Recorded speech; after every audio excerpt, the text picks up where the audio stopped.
My new book, Facts That Aren't True, is out now. Don't forget about my other book. Facts that aren't true. Popular myths, misconceptions, old wives' tales, and rumors. Yeah, that's your whole life, bro. Rational answers to stupid questions. Debunking flat earthers, evolution deniers, creationists, and more. I'll have to pirate that book to debunk it. Other book, Rational Answers to Stupid Questions.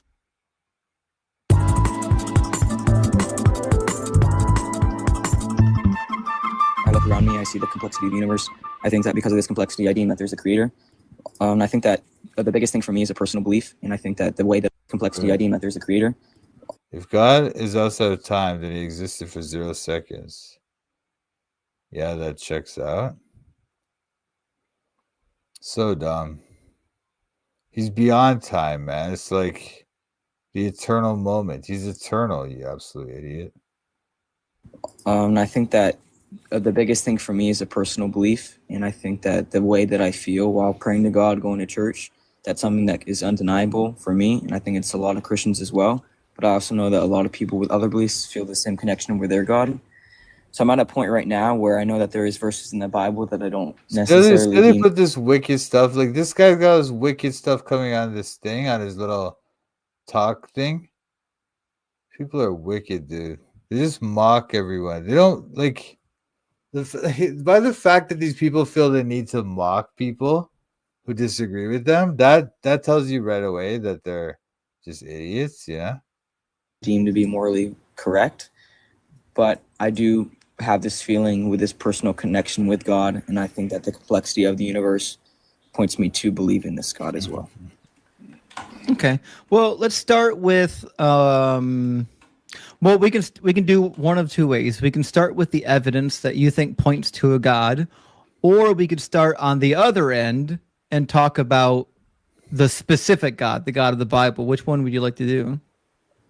I guess we could start with the evidence for why I believe that there is a God. I don't think I can definitively prove it, but I think that there is some evidence to suggest that there is a God. Okay, yeah, sure. Let's go over the evidence. What's your first piece?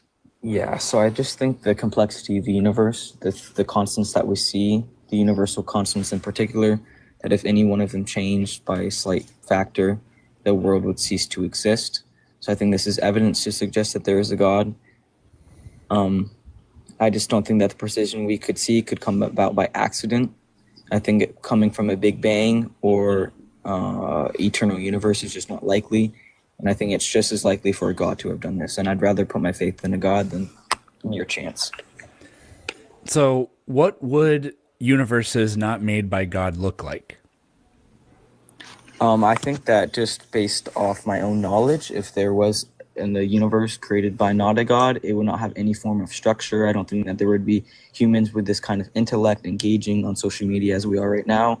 I don't think you should entertain this question, because it's like there can't be a universe not created by God. That's the point of it, right? Like, if you started to entertain these kind of, oh, what would this kind of universe, like philosophical questions like that, like, what about a universe without a God? Well, it's impossible, That's what they call the ontological argument for God. If you ever heard of that, it's like there cannot be a universe without a God. By the fact that there's a universe, there must be a God. I don't think that there would be universal constants. Yeah. Well, you're giving different answers for that. So you think that a universe that was not created by a God is a universe where just nothing ever takes form, it sounds like. Yeah, I just don't think that there would be ever a single-celled organism to... Could this universe be any different? Yes, I believe so. Okay, so I don't really understand why we're picking God when presumably, you didn't say this, but I'm going to make the leap here. Presumably, there are infinitely conceivable different types of universes that all fit with the God narrative. So this kind of sounds like, how do I know it was created? Because it sounds like the arguments for design, which say everything is designed then how are you determining what is and what is not designed if everything is? No, I don't think that there could be like various different types of universe that gods could create. I think that the types of universe. But you said this universe could be different. Yeah, but I think because of God's nature, the universe that we are living in is limited by his nature. But okay, so do you or do you not think that a different kind of universe could exist? I personally think that different type of universe could exist. I do not think that God could have created a different universe. So he's not all powerful? No, yeah, I think he's all powerful. We're like, kid doesn't fully understand these arguments, but what they're saying is like, if there's what the kid's trying to get at is that God can only create a certain kind of universe because it's his nature, you know? He wanted to create a universe with people made in his image. His image is only one, there's only one thing that's his image, right? So in order to create a universe with people made in his image, this is the only universe he could have made, you know? That's the idea. And then the kid's not quite understanding that it's impossible for other universes to exist under that kind of argument. But anyway, these guys are gonna they know that too. They're just trying to make him feel dumb and stuff, you know? So he's not all powerful? No, yeah, I think he's all powerful, but I also think that he's limited by his nature. And just because he created a universe that we don't deem to be necessarily perfect doesn't mean that God could have changed it. But to be limited means you're not all powerful. That's the definition of it. I mean, we know that he knows this too. You see what they do? Like, he's just strictly asking it to get the kid off his game. You know what I'm saying? Because he knows very well what the kid's saying. The kid's saying that, like, there's certain things that God cannot do, not because God's limited in power, but because they're just not in his nature to do it. He can't lie. He can't sin. He can't not exist. Okay? So it's like logically impossible for God to do those things, right? So that's what the kid's talking about. And these two both know this. They both know, because they're just like, all they do is sit around thinking about these dumb debates. So they know very well what he's talking about. But he said this to throw the kid off, make the kid like feel flustered, you know? we know that God cannot sin. So I think that is part of his limited nature. So if you want to say that, then yeah, sure. Sure, okay. So he's just not all powerful. He's like most powerful. Maximally powerful. He knows. They both know. They both know. They're just like yip yapping because they don't want the kid. They want to just like throw the kid off his game and just get him like flustered. You know, that's all it is. Sometimes it's. I mean, do you guys not think that he's limited by his nature? If he cannot sin, if he's a free agent, if he's all powerful, then he can do anything he wants to. That's definitionally true. Yeah, Sorry, but I'm saying, like, from what you know, would you consider God limited by his nature? No.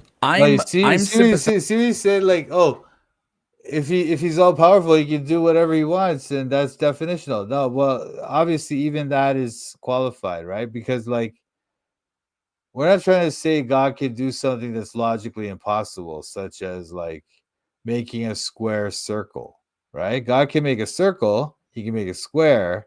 He can't make a square circle, right? Because it's just impossible. It's just not a thing. It doesn't exist, right?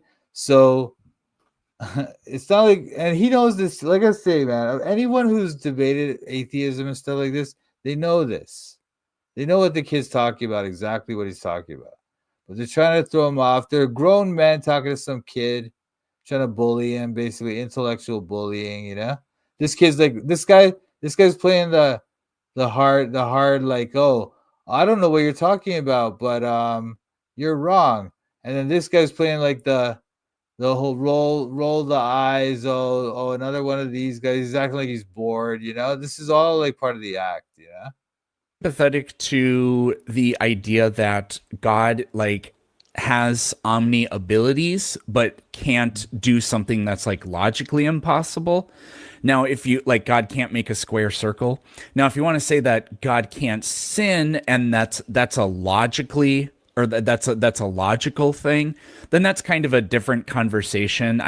I let people get away with saying that most of the time.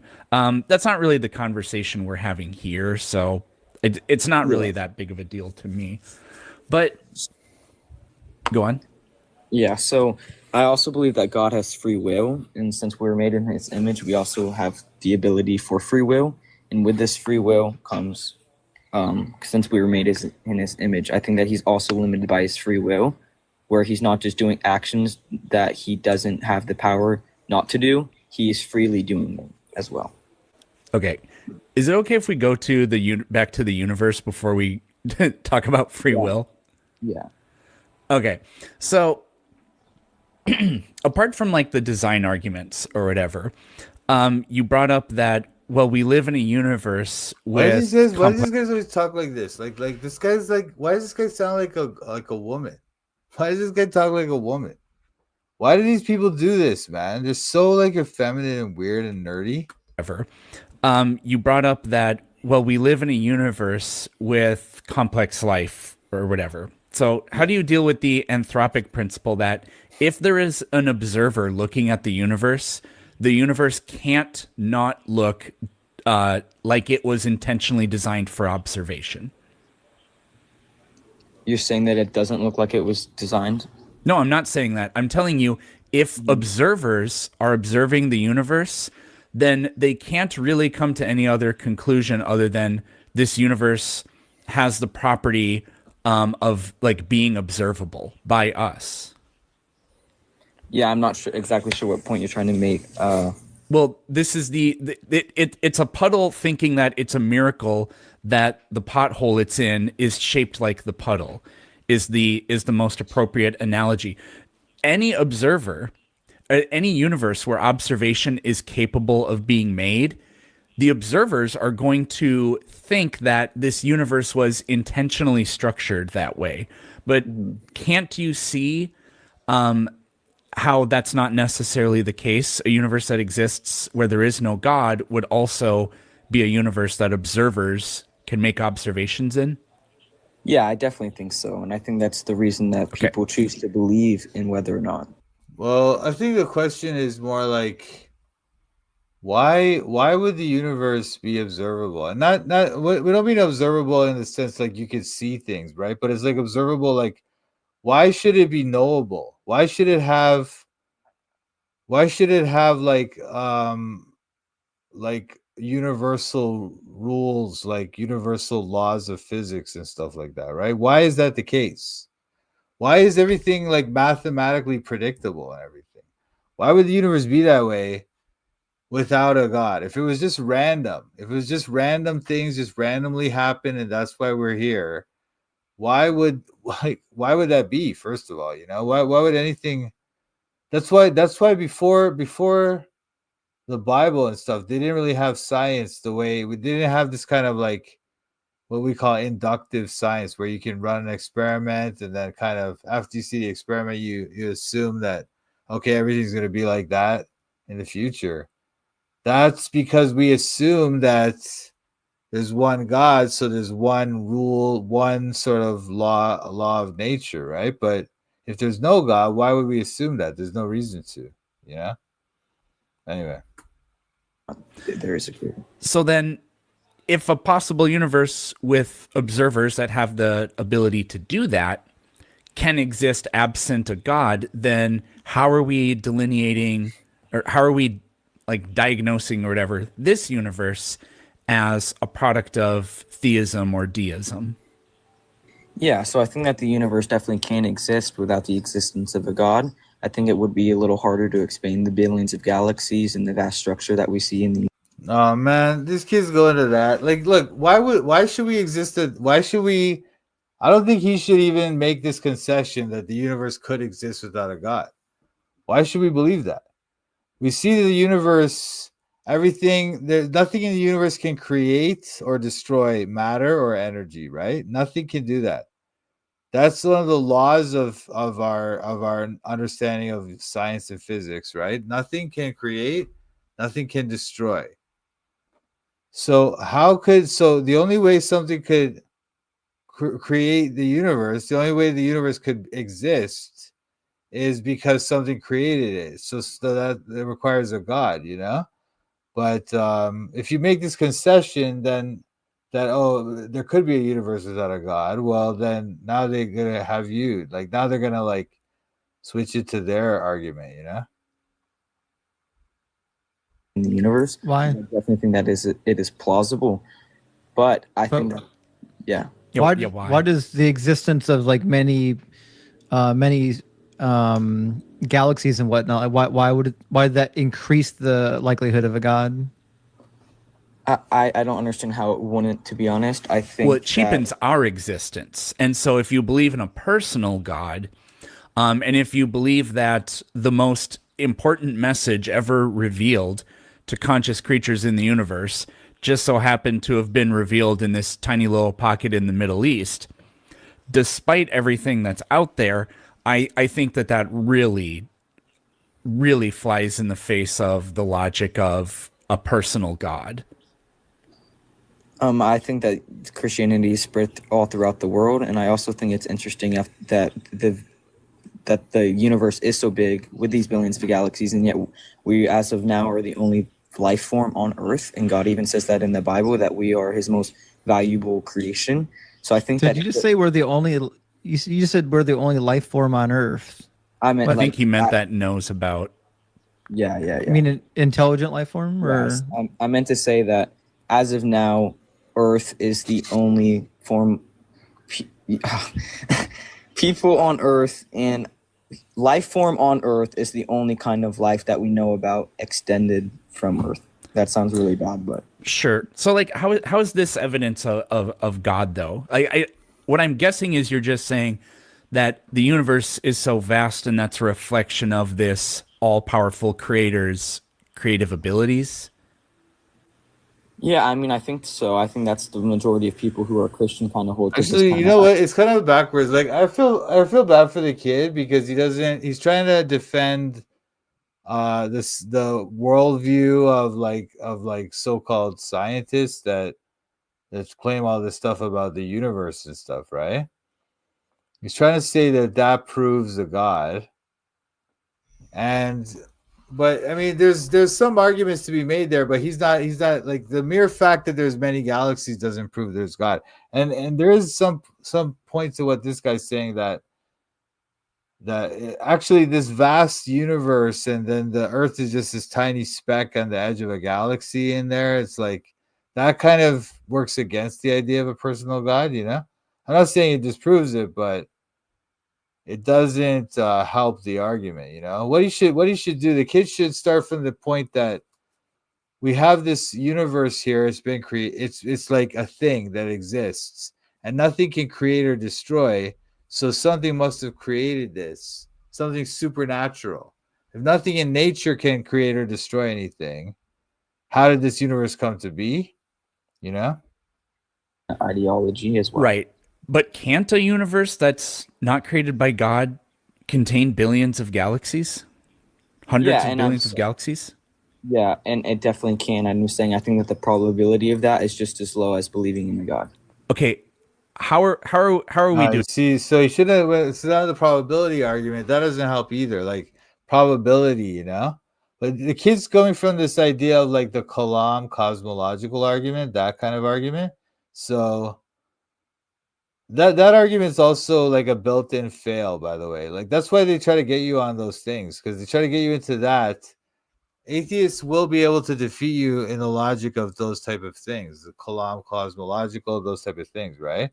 But if we just say, okay, we have a universe where everything works by cause and effect, and so there must have been a first cause, you know. If there's no original cause, then you have this, what do they call it, the infinite regress, and that's just not logical, you know. Like it doesn't make any sense. So how could you, if everything works by cause and effect, then there has to be some first cause. If there's no first cause, if it's all just back forever, then there can never be it can't work by cause and effect. You know what I mean? Doing that though, we only have one universe with access to. And I would say we don't even know that God exists. So I don't really understand these probabilistic arguments, but I want to hear what you got. Well, I don't think I can put it into percentages of what the percentages are, but I think that when we look throughout the world, in our world, and we see complex life forms, for example, us as humans, I do not think that we could have started from a single-celled organism and advanced to where we are today without either a designer that like gave evolution this process or the creation of Adam and Eve. Why? Yeah. There's a lot of problems with this.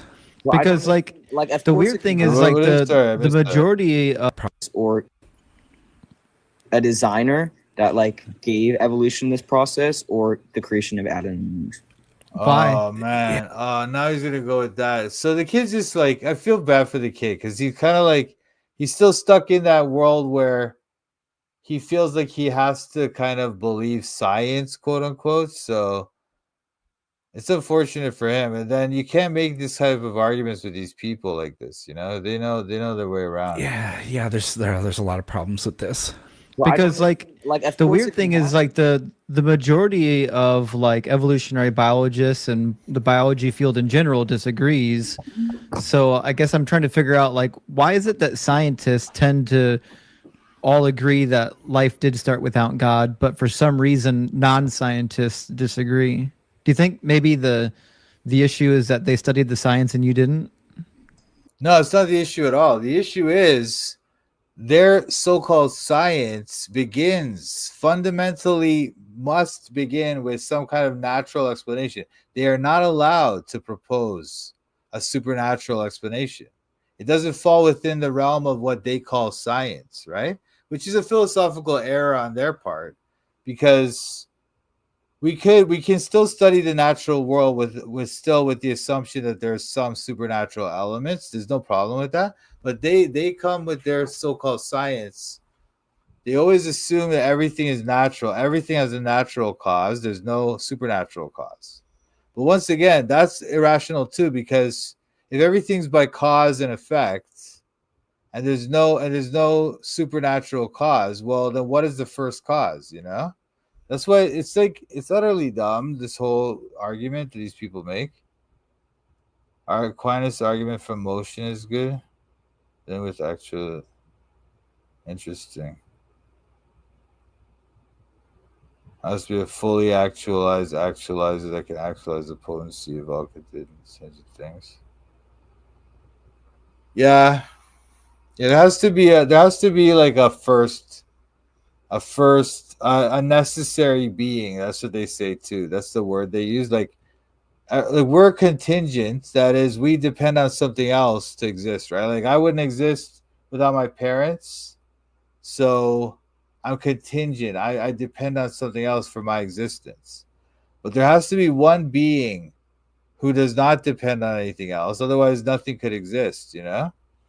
So that's another reason why there must be a God, you know? No, I think that science can let us down a lot Bye, throughout Liliana. the world. We can see this, and I think that Right, but there's an do you analogy. think that you're in a position to know more than they know about biology? No, I do not. But I think that a lot of people. We're not talking about biology. We're just talking about basic logic, you know? Anyway, like, look, we don't have to know more about biology to point out problems with their argument. This is what these people do. Try to make you feel like you're stupid just for questioning their dumb theories, you know? Like, look, I don't like maybe some biologist, he knows more about like a fish than me. Okay, fair enough. That doesn't mean he knows about the origin of the fish or the origin of life or whatever. That doesn't mean that at all. They have no way to test it, no way to observe it, right? So I'm happy to admit that a biologist knows more about like the cell of my cells or whatever. He knows more about that. Okay, fine, because he can observe that. What he can't observe is the origin of life. And that's why we're perfectly within our rights to question their dumb theories. And we don't have to say, oh, they know more about it than us because they're scientists, whatever. It's utterly dumb. Most of these people, man. To know more than they know about biology. No, I do not. But I think that a lot of people who have studied it and are Christians come to terms that maybe evolution is not as reliable as people are telling it. are saying. And if that is really the case, that we did not come from a single cell organism, that's what I'm going to be diving into research quite soon in. That really helps prove the existence of a God if the first life forms was truly Adam and Eve. Oh, no, not at all. Because even if Well- abiogenesis wasn't real, it wouldn't mean that God is real. Okay, right. So I I just want to make sure we're Even if abiogenesis is not real. So what is that? Like, so abiogenesis, if you didn't know, is the way, like, according to evolutionists, right? They think that life somehow emerged from non-life, non-living matter, which that's never been observed. That's never been observed by scientists, right? But they claim that that's how life originated, that there was some non-living matter and somehow life emerged from it. That's what they call abiogenesis, all right? And he's trying to say that even if that wasn't the case, even if that didn't happen, that wouldn't prove there's a God. But if that's not the case, if life did not emerge from non-living matter, that means that all life emerged from some living being. So what is that living being? I guess, where's the origin of that living being? You know, they're not going to try to answer that, you know, but it's just, I don't know. Like, I can't describe how many dumb aspects of this dumb theory that these guys have. It's so utterly ridiculous, you know? They try to make you think like you're stupid for questioning it, when it's actually it's utterly stupid. Their theory is utterly stupid. Okay. Anyway, very clear on this. So like what you're suggesting is that like, hey, if I disprove this scientific theory, then it means that God did it. But that's not actually what that means. Even if we had no scientific theory about how life arose, it still wouldn't mean that God was responsible for it. So we would need an actual argument for the God, because what you're doing is like you're trying to do a God of the gaps. No, that's not what I meant to say. I'm saying that if evolution did not start from a single celled organism, and the Bible says that the first human form of life was Adam and Eve, which was only thousands of years ago, this does not prove the existence of a God. However, it does greatly say that what he said in the Bible about Adam and Eve being the first human creation would help justify this claim. I'm not saying that it would necessarily prove it. I mean, do you know what a ERV is? Oh, well, what? An ERV, endogenous retrovirus? No, I don't think so. oh man, here we go. Actually, we got a great guy on stage that knows all about him, but endogenous retrovirus. Listen, it's utterly dumb. Endogenous retroviruses. It's all just a bunch of nonsense. Okay, they try to pull up these things and they try to make you tell the story about how these viruses they're in our DNA or whatever because they came up from evolution. It's like, dude, none of this stuff is provable. Not one aspect of it. None of it. None of it's testable even, or nothing. Nothing. You know, there's no way to determine any of this stuff. Happens when a virus gets into stage that knows all about them, but endogenous retrovirus happens when a virus gets into the body, and it'll actually embed itself into the human DNA inside of the genome, and then when you reproduce, it passes it to your children, and then to their children, and then to their children, basically forever. And this is one of the ways that we can map lineages. We can see, like, hey, we can map the lineages because we have the endogenous. Listen. None of this stuff is provable. Once again, all theoretical, all just based on their theory. Okay, none of it, not one aspect of what this person is saying can be tested. All right, but these guys, because they're scientists, they'll come up with these dumb theories about retroviruses, endogenous retroviruses, right? And they'll just foist it on you like if this is how it goes. This proves that these people are from this region or whatever. Like, it's like utterly dumb. Okay? But this is what they do. And they try to pull so what this kid doesn't even know what that is, right? ERV. So then he's gonna start pulling all these claims. Oh, it proves that this guy was descended from this guy and all this stuff. And the kid's just like, oh, I don't know. Like, the kid doesn't even never heard of this stuff, right? So it's like, but it's because, like, if you try to go in and fight with these people on their ground, then this is what they can do to you. You know what I mean? If you try to like debate them on their terms, play their game, then you can't win. You know. Lineage of people over here all have this exact ERV, all of them. And then we can also track even further back. We'd say, listen, it's interesting that all human beings have these exact ERVs. But the really interesting thing is that we share a high number of ERVs with the great apes, meaning we once had DNA with great apes. We share. That means that's what that means. That's what that means. We have something that they're calling. By the way, they don't even know what that is. There's endogenous retrovirus. They do not know what the thing is. Okay, it's this thing they observed in genomes, and they're calling it that. That's their theory. They have no way to prove that it's an endogenous retrovirus or what it is, but they're claiming that. And then they're trying to claim to you that, oh, look, these apes have that thing too. Therefore, we're descended from apes. It's utterly stupid, utterly retarded. Okay, they don't know that thing that they observed in your genome is an endogenous retrovirus. They don't know that. They're telling you that. They don't know that. Okay, they can't even prove viruses are a real thing.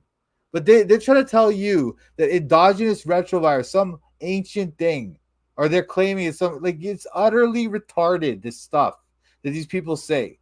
But because this kid doesn't know, this is how they can play this game and basically make him feel stupid. And basically make anyone who disagrees with them feel stupid. It's utterly dumb. Utterly dumb. Do not listen to this stuff. Endogenous retrovirus is just another of their dumb theories. It makes no sense. Unprovable, untestable, utter nonsense. Okay, please. Don't fall for this stuff. Please. High number of ERVs with the great apes, meaning we once had DNA with great apes. Great apes have 48 chromosomes, right? Humans have 46. So if we're descended from great apes, why do we have less chromosomes in them? Well, they're going to start to tell you, oh, it's because they fused. But they can't prove that. They can't prove that they're fused. Why would we think that they fused? And then you know what they'll do? They'll try to say that, oh, look, this is where they fused. Now, they have no way of showing that, right? But this is something on their little gene chart thing. They go, oh, look, this looks funny right here. So that must be where it fused, right? And they'll tell you, they'll go, oh, look, we found the fusion site. That proves our theory. You know how utterly, I can't even explain how dumb evolution is. I cannot explain it. You know, it's utterly retarded. Okay, please never listen to these people. Please never fall for these tricks. Please. Apes. And a lot of these ERVs that we share between humans and great apes don't show up anywhere in the animal or plant kingdom. They only show up in humans and great apes. And that's because we shared common DNA with apes. I mean, yeah, they have the same DNA as humans, so I don't understand necessarily why people deem them not to be humans when they have the same DNA as humans. I think that centuries ago, they may have had different school structures because of the climate, because of the food they were eating, and the environmental circumstances. Man, this kid's basically he's conceding evolution. He's conceding that story, and then he's gonna try it. You know what I mean? This is so sad. I feel sorry for these kids, you know, because they grow up in a school system that teaches all this stuff is factual. And it's just like this guy just said to the kid, if this kid learns about retroviruses in school, then they just tell him like that, you know? He wouldn't say that this is untestable, that this is just a theory, that there's no way to prove this in any way, that in fact there's other better explanations for it. They won't say anything like that. They'll just say, oh, this is what the biologists say, therefore it's true. And if you deny it, you're an anti-science bigot, and Christianity's stupid. This is what our whole school system is based on. This utter nonsense, you know. Circumstances that they were in. However, I do think that they were humans, just different forms. We're not talking about Homo erectus, Neanderthals, or anything like that. We're talking about chimpanzees. Humans and chimpanzees share 205 out of 211 endogenous retrovirus insertions. Oh, the endogenous retroviruses. Once again, look, I cannot explain to you how utterly dumb this thing is. This endogenous retrovirus, stupid theory. First of all, I think we've talked about on this channel how they can't even prove viruses are real, okay? So when they try to tell you that, oh, viruses, there's endogenous retroviruses in your genome. Like they have no way of proving this. None. It's just that they're looking at your genome thing. Like they have this chart, and they look at it, they're just like, oh, look, that looks funny. What do you think that is? And then they go, oh, it must be an endogenous retrovirus. They have no idea what it is. There's no way to say, oh, like prove that thing is an endogenous retrovirus, you absolute idiot. None of them can do it. They can't do anything like that. There's no way to do that. It's impossible. You know what I'm saying? But now this guy's going to tell you that you're descended from a monkey because they have some endogenous retrovirus that, again, they just made up that thing. You know, like, it's so enraging. Like, I feel so sorry for this kid. A retrovirus is a foreign piece of DNA that has spliced itself into our DNA. It's not that like that's just how our DNA is. It's a foreign virus that found its way into our DNA. Do you understand the difference? See this guy how he's like swallowing and he's like he knows that the endogenous retrovirus thing is kind of dumb. Like he knows that if this kid wasn't so unfortunately not educated on this issue, that he could probably nail them on this thing. Because you start bringing up this endogenous retrovirus thing with me, I will destroy these two idiots, you know. But this kid doesn't know, so they're bullying him. This guy knows though. This guy, you can see he's kind of like he's swallowing. He's kind of like a little bit. He doesn't like the way this went. But this guy brought it up, so now he's gonna roll with it, right? But he doesn't want to talk about this. This guy on the left. But this guy brought it up, so now he's gonna roll with it. Difference? Yeah, I understand the difference. Okay. And go ahead. The probability of sharing even 12 of those specific locations in common with another species is less than 1 in it. The odds of that. Man, look. This is what it is, dude. Okay, you have a common designer, right? So he's using the same basic building blocks to make all the creatures like DNA and stuff, right? So if he makes a creature like the apes that kind of look like us, they're going to have lots of things in common in the DNA because he's using the same basic building blocks to make all the living creatures. But that doesn't mean that they're related to us or that they descended from us or that we descended from a common ancestor. None of that is shown from that, all right? That's what these people say because they have to think of some kind of explanation other than God. You know, they're not allowed to have a supernatural explanation for things, so they have to go with that. But there's better explanations, such as a common rather than a common ancestor, a common designer. You know, that are less than the number of atoms in the universe, but we don't share 12. We share 205 with them. Wait, yeah. So Right. wait, if you think that the probability of that being that low, you think that the probability of us coming from a single cell organism is even lower than, right? No. Oh no! No. The probability is No. The probability is 100%. The odds of it being a 100%. It's 100% probability that we all come from a single cell organism. That's what this fool's trying to say. 100% probability. Why? Why is that? Because all the biologists say so. Stupid. Don't you know? When all the biologists say so, that means it's true. Didn't you know that, stupid Christian? I hate these people. I cannot stand this stuff. I cannot stand this. People are wicked. coincidence. I did not say that the way I guess I needed to. The odds of this being a coincidence, sharing those insertion sites just on complete. Even the whole notion of calling it an insertion site, as if there was something inserted.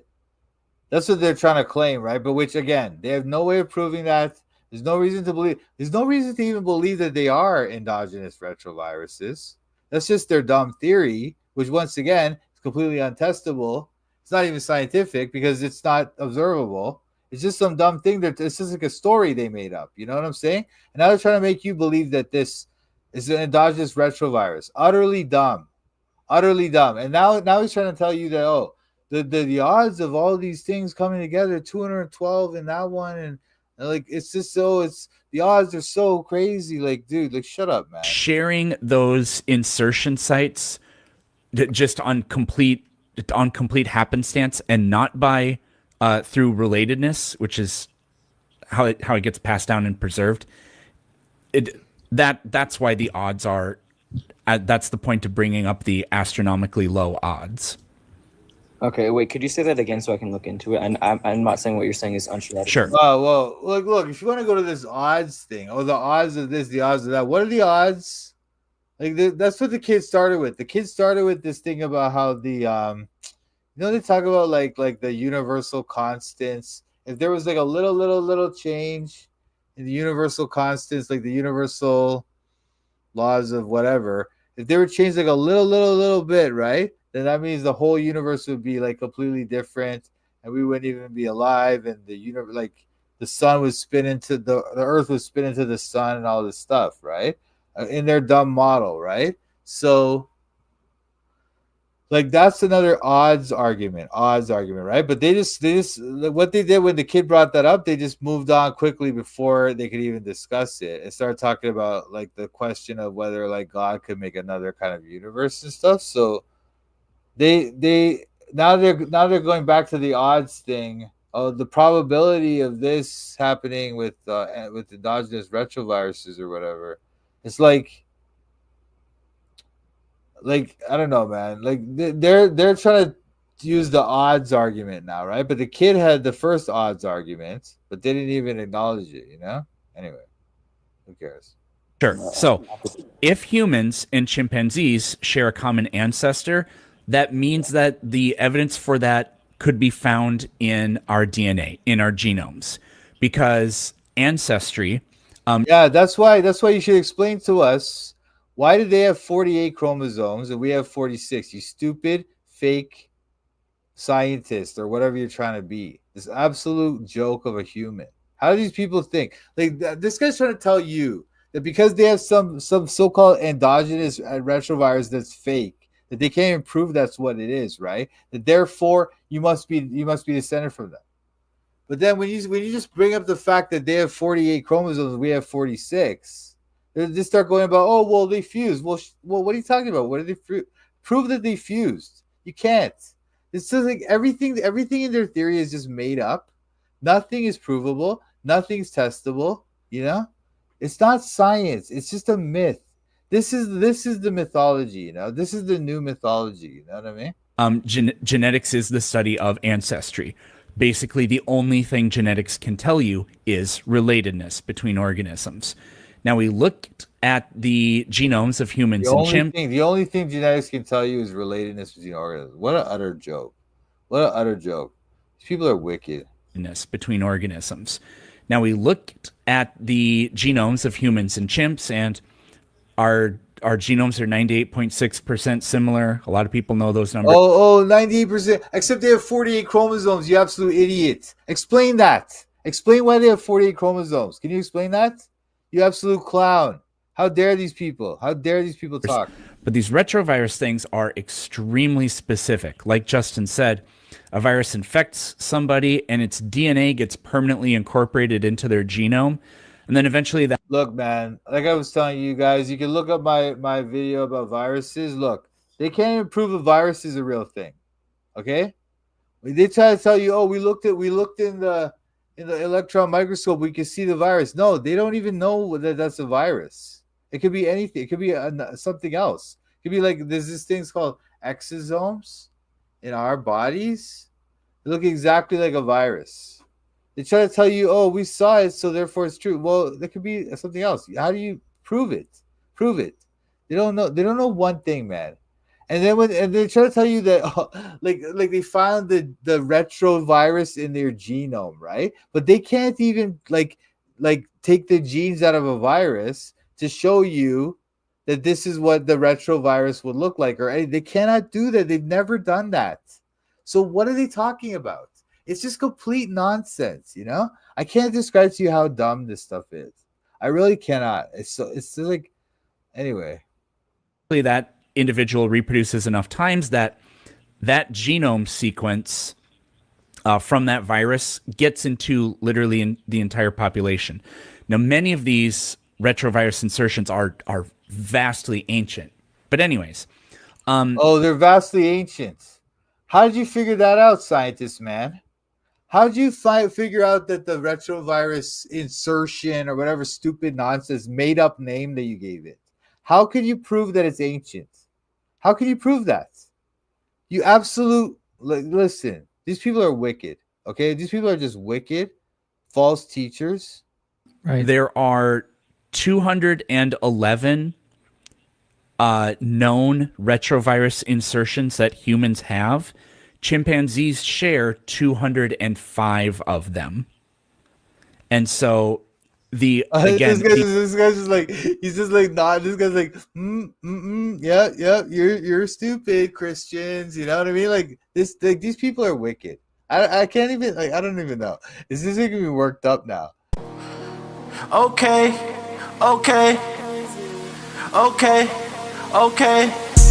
I'm studying the Bible in Toronto. I'm studying the Bible in Toronto.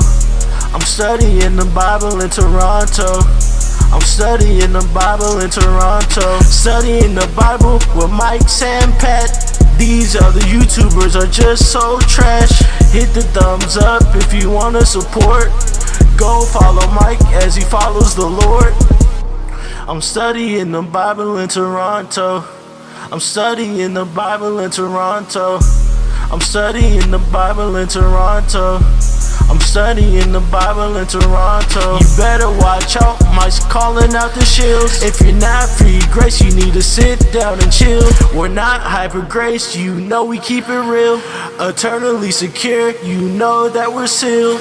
We don't back low, we're not workspace heretics. Mike's not in it for the money, trying to get a lick. They out here selling their souls for a couple clicks. Becoming Freemasons so they can't just get rich. I'm studying the Bible in Toronto. I'm studying the Bible in Toronto. I'm studying the Bible in Toronto. I'm studying the Bible in Toronto. Shout out to Mike and Pat. Check out his channel, Toronto Bible Study. Subscribe and like.